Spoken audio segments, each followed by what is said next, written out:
Hi, it is week 4 and we're going to talk about what crystals are this week. What are crystals? How do they work? This was my biggest question when I first started working with the crystals, and today I hope to answer all those questions so that you really understand how crystals work. And again, then it's going to be all about you having an experience with your crystals.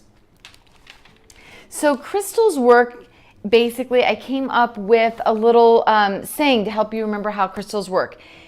EMC, M3 squared, you can even think of how crystals work. E stands for energy, M stands for the minerals, and C stands for the color. So crystals work by emitting an energy, by us working with the healing properties of the minerals, and about the color, about the rays of light that are reflected through the crystals. So they really are hitting us in 3 different ways, and I love that number 3. I always think of the Holy Trinity or the power of 3, or when 2 or more come together, it's just so much more powerful.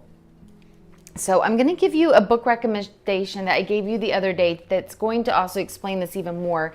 And I recommended this on our week 1 video, but he really dives into the science part of it a little bit more. So I'm going to just kind of read through some of the definitions right now of how crystals work and what they are. A crystal is a solid body with a geometrically regular shape that's made of atoms, ions, and molecules emitting a very specific light frequency. So that is my favorite definition that I encourage you to write down so that you can have that on what crystals really are. A crystal is a solid body with a geometrically regular shape. They are made of atoms, ions, and molecules, and they're emitting a specific light frequency energy. Now, what's very interesting is that crystals are only made up of 7 geometric shapes. And I don't know that that's a coincidence with our 7 major chakra energy centers on our body. Those 7 shapes that crystals are mainly made up of are a square, a hexagon, a triangle, rectangle, rhombus, parallelogram, and trapezium. So there are 7 shapes basically, and the crystals are made up in these shapes to where there's no space in between them. They're just these beautiful repeating patterns of these 7 shapes. And I'm going to show you a picture of these 7 shapes that the crystals are made up of.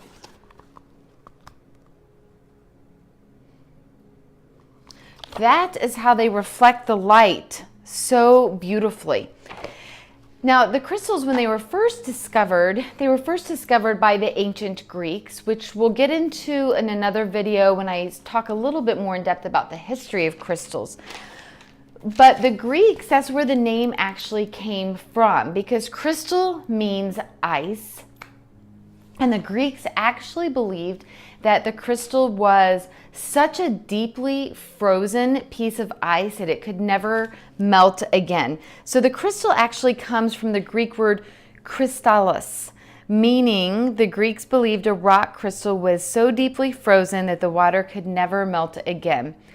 Now, this myth, of course, has been debunked, but we have found out that ice is actually a crystal formation, and so is sugar, and so is salt. So we're actually using crystals every day in our life. A couple other meanings of crystals that I wanted to give you is a material in which atoms, molecules, and ions are arranged in a very rigid geometric structure marked by symmetry. Crystals often have clearly visible geometric shapes. Most minerals are crystal, and crystals grow in a geometric pattern with no gaps. So in thinking about how crystals work, it really helps to understand how we pick our crystals and how we use our crystals. If our crystals are working from energy, then just by being around a crystal, then we're in its energy space. And since we've learned how to cleanse our crystals and charge our crystals and program our crystals, it helps them to just be that more powerful and to emit that much more like specific energy for our specific needs. And the piece about the minerals is why I specifically like to use crystals in jewelry, and why I started making the jewelry to begin with was then you have the crystals on your skin. Your crystal or your skin, excuse me, is the largest organ on your body, and your skin will absorb some of the minerals from the crystals. So it's in its energy space, we're getting the energy and we're absorbing the minerals from the crystal. And then from the light therapy, the colors that the crystals are reflecting and transmitting work with our different energy centers in our body and our 7 major chakra centers. So that's the way you'll want to start working with your crystals, is once you know those energy centers, then it makes it so much easier to pick and choose your crystals, because that's how they're going to work with your body. And that's how crystal healing works. In the simplest form, crystal healing is laying on of crystals. You can also do grids with intention. You can do some distant healing with your crystals, and you can make some elixirs with your crystals as well to take the energy internally of those crystals. But in general, it's just the laying on of the crystals. So you would want to take maybe a clear quartz for your crown chakra. We could take a lapis for our 3rd eye chakra. And we could do a labradorite, or my favorite actually, an aquamarine right here for our throat center. We could do a rose quartz. Here's a big one so that you can see, but a smaller one. And we can lay that right here in our heart center. Moving down to right above our navel would be citrine. And you can just lay this, and directly on the skin would be better, 2 fingers above your belly button. And then our sacral chakra, 2 fingers below our belly button is where we want to lay, I would pick a carnelian. And then for our root chakra, that is at the base of our spine. Normally when I'm working with clients and they're laying down, I just drop it between their legs so it's very close to that base of their spine. And here would be a smoky quartz. So to review, the easiest way for you to remember how crystals work is to remember M3 squared. They work by the energy they emit, the specific minerals that they're made up of, and the color that they are reflecting. That is how the crystals work. And again, here's the book that I recommend if you want to dive deeper into this, because they have all the geometric shapes, the 7 that the crystals are made up of. This author specifically believes that people that consistently pick crystals that are made up of a specific geometric pattern have something in common. And he talks about that in the book.